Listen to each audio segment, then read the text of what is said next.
وقضى ربك أن لا تعبدوا إلا إياه وبالوالدين إحسانا إما يبلغن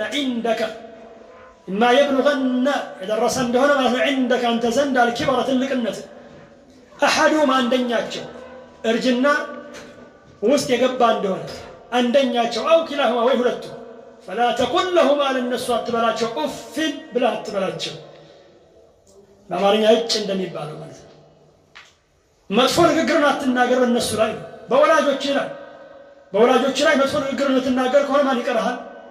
የሚቀርሃል እንደማ ካላይ ነው። በመሰረቱ በወላጅ ላይ መጥፎ ንግግርን የሚዘረጋ ሰው የሚቀርው እንደማ ካላይ ነው። የቀረው እንደሆነ ደግሞ ሚዛኑ የተዛባ ነው። ለወላጆች መጥፎ ንግግር እየተናገርክ ሌላው መልካም ንግግርን መናገር ምን ይባላል? እንዳጠቃላይ ምንም ነገር ቢታይ ከነሱ መጥፎ ንግግር ከኛ ሊመነጫ ይገባም አበደን በእናትና በአባት ላይ ማለት ነው። የከፋህ እንደሆነ በዝምታ አሳልፈው። ወላጅ ነው። የወላጅ ሐቅ እጅጉን በጣም ከባድ ነው። ወላጆች አጠገብህ ካሉ እድለኛ ነህ። ሳያመልጡ የሚገባህን ነገር አድርግ፣ የሚጠበቅብህን ነገር አድርግ። ካመለጡ መልሰህ ልታገኛቸው አትችልም። አምልጠው እንደሆነ ደግሞ አሁንም በርግጥ የሚሰራ መልካም ነገር አለ። ወላጆችን ልትዘረጋ አይገባም አበደን በዱዓ ማለት በል እንደውም ይሄኛው የበለጠ እነሱ እንዲጠቅም ይችላል በህይወት ኖረው ከምታደርግላቸው የዱንያ እርዳታ ማለት ነው። ነብዩ አለይሂ ሰላም አንድ ሐዲታቸው ላይ አንድ ወላጅ ደረጃው ከፍ የሚል ይሆናል የውም القيامة ይህንን ደረጃ ደግሞ ከምን አገኘሁት ብሎ ይላል።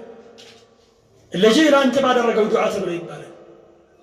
ቀን ወይ ደግሞ ቀናት ሊያልፋ ይገባል ለወላጆች ዱዓ ሳታደርግ ማለት ነው።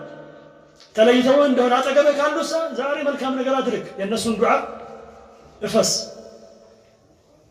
እንደምንም መጥፎ ንግግር ግን በጣም የከፋው ነው ወላጅ ላይ ማለት ነው። መጥፎ ንግግር የፈለገ ነገር ቢመነጭ በዝምታ አለፈው፣ ወጣ ብለህ ልታልፈው ትችላለህ።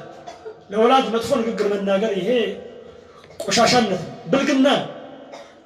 ወላጅ ላይ መጥፎ ንግግር መናገር ብልግና፣ ከብልግና ያለፈ በዚህ መልኩ መገለጹ እንደውም ያንሰዋል። ወላጅ ላይ መጥፎ ንግግር መናገር ማለት ፊት ለፊት አማ ተስተሒ ነውር ነው በጣም። ከሌሎች ምላስን ልጠብቅ ይገባል ተብሎ እየተባለ ወላጆች ላይ የምትዘረጋ ከሆነማ ይሄ ምላስ ከመኖሩ አለመኖሩ ይሻላል።